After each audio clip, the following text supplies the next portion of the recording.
Well, I'm Vic Slaughter, live here in Lebanon, 83 years old. Yeah, I'm an old Army vet.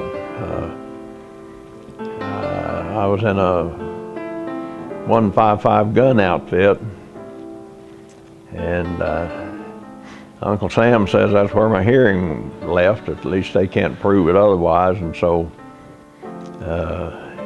they say that my hearing is a result of those big guns. Now, I don't know whether it is or not. Don't have any idea.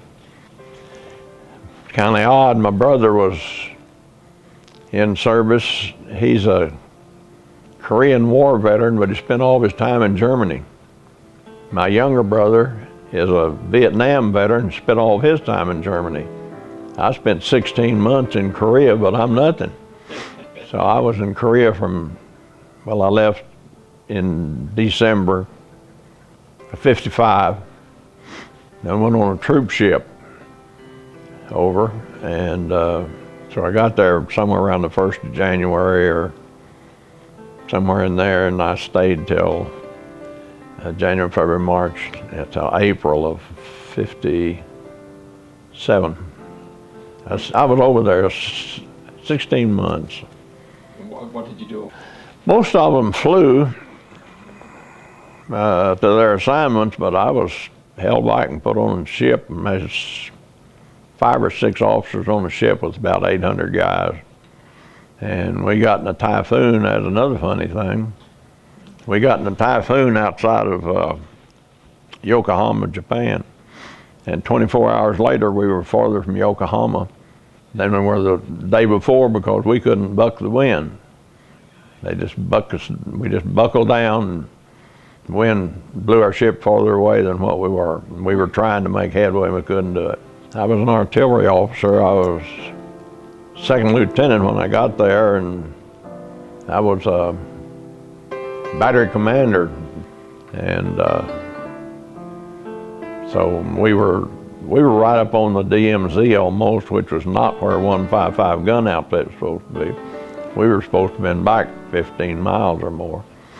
And we had a gun that was laid on Freedom Bridge. Most people don't know what Freedom Bridge is, but it's the bridge that they repatriated the North Koreans. And there's a big hole right there, and it was full of boots. They pulled off their boots as they went across and threw them in this big ditch deal. And I bet they wishing they'd saved them. So, but we were supposed to blow that bridge. If anything happened, I said, what happens to those infantrymen on the other side of the river? They said, they can swim, can't they? Not a good answer, but that's what the answer was. But when I was overseas, where we were up there, the Koreans couldn't have guns. So several of us bought used guard shotguns, including our commander.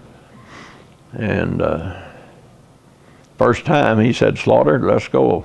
And pheasants were thick like chickens, because we were the only ones that could hunt them, and there were minefields everywhere.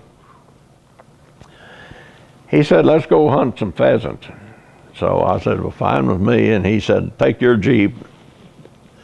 And I had a Jeep that had radios on both sides and in the back. It just a U shape, and there was a seat in the middle, and I was back there.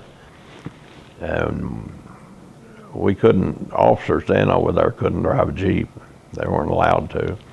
And so we had a driver, and he was a major or a light colonel. I've forgotten whether he'd been promoted. I imagine he's still a major, sitting in the passenger seat. So we came down the road there, and here was a pheasant sitting down there. The driver just brought that old Jeep to a halt. I just raised up over that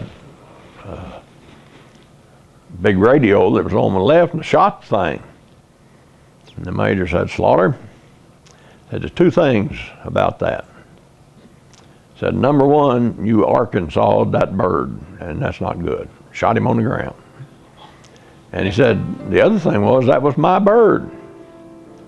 So from then on, I was known as Arkansas. Arkansas. Yeah, you know, I think it was better for, and I cannot speak for the guys that got shot at.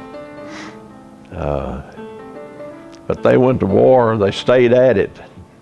Now they go out for 3 or 4 days or a week or something and bring them back in. And I don't know if that's good or bad, but we had no hopes of going home, so we just accepted the fact, and you know you were going to be there for 16 months. Yeah. Well, number one, I had a pretty good time. And number two, it was from 22 years old to 24, something like that. And I learned a lot. I had a lot of responsibility. You take a second lieutenant and say you're in charge of this battery. You got all these vehicles, you got all these people, you got all these Koreans. We had more Koreans assigned to us most of the time than we had GIs.